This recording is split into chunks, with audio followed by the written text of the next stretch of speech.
ಹುಬ್ಬಳ್ಳಿಯಲ್ಲಿ ಮಹಿಳೆಯ ಮೇಲಿನ ದೌರ್ಜನ್ಯ ಖಂಡಿಸಿ ಶಾಸಕ ಶ್ರೀವತ್ಸ ನೇತೃತ್ವದಲ್ಲಿ ಮೈಸೂರಿನಲ್ಲಿಂದು ಬಿಜೆಪಿ ಕಾರ್ಯಕರ್ತರು ಪ್ರತಿಭಟನೆ ನಡೆಸಿದರು.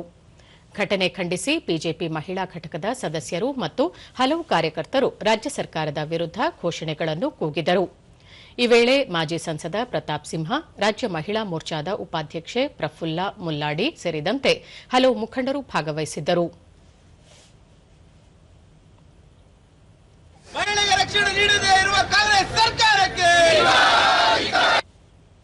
ಶಾಸಕ ಶ್ರೀವತ್ಸ, ರಾಜ್ಯದ ಆಡಳಿತದಲ್ಲಿ ವೈಫಲ್ಯ ಎದ್ದು ಕಾಣುತ್ತಿದ್ದು ಮಹಿಳೆಯರಿಗೆ ರಕ್ಷಣೆ ಇಲ್ಲದಂತಾಗಿದೆ. ಹುಬ್ಬಳ್ಳಿಯಲ್ಲಿ ಮಹಿಳೆಯನ್ನು ವಿವಸ್ತ್ರಗೊಳಿಸಿ ದೌರ್ಜನ್ಯ ಎಸಗಿರುವುದು ತೀವ್ರವಾಗಿ ಖಂಡಿಸುತ್ತೇವೆ. ರಾಜ್ಯ ಸರ್ಕಾರ ಮಹಿಳೆಯರಿಗೆ ರಕ್ಷಣೆ ನೀಡದಿದ್ದರೆ ಮುಂದಿನ ದಿನಗಳಲ್ಲಿ ಪ್ರತಿಭಟನೆ ತೀವ್ರಗೊಳಿಸುವುದಾಗಿ ಅವರು ಎಚ್ಚರಿಸಿದರು.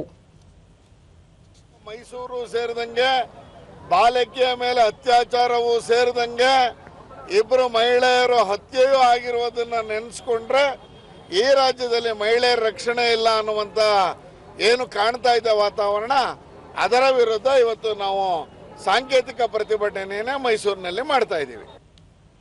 ಪ್ರಫುಲ್ಲಾ ಮುಲ್ಲಾಡಿ, ಹುಬ್ಬಳ್ಳಿಯಲ್ಲಿ ಮಹಿಳೆಯ ಮೇಲಿನ ದೌರ್ಜನ್ಯ ಖಂಡನೀಯವಾಗಿದ್ದು ರಾಜ್ಯದಲ್ಲಿ ಮಹಿಳೆಯರಿಗೆ ರಕ್ಷಣೆ ಸಿಗುತ್ತಿಲ್ಲ. ಪೊಲೀಸರ ಮೂಲಕ ರಾಜ್ಯ ಸರ್ಕಾರ ದೌರ್ಜನ್ಯ ಎಸಗಿರುವುದು ನಾಗರಿಕ ಸಮಾಜ ತಲೆ ತಗ್ಗಿಸುವಂತೆ ಮಾಡಿದೆ. ಅಲ್ಲಿನ ಕಾಂಗ್ರೆಸ್ ಮಹಿಳಾ ಕಾರ್ಪೊರೇಟರ್ ಅವರನ್ನು ಬಂಧಿಸಿ ತನಿಖೆಗೆ ಒಳಪಡಿಸುವಂತೆ ಅವರು ಆಗ್ರಹಿಸಿದರು. ಮಹಿಳೆಯ ಗೌರವವನ್ನ ಧಕ್ಕೆ ತರುವಂತಹ ಅಧಿಕಾರ ಯಾವುದೇ ಯೂನಿಫಾರ್ಮ್ಗೆ ಇಲ್ಲ.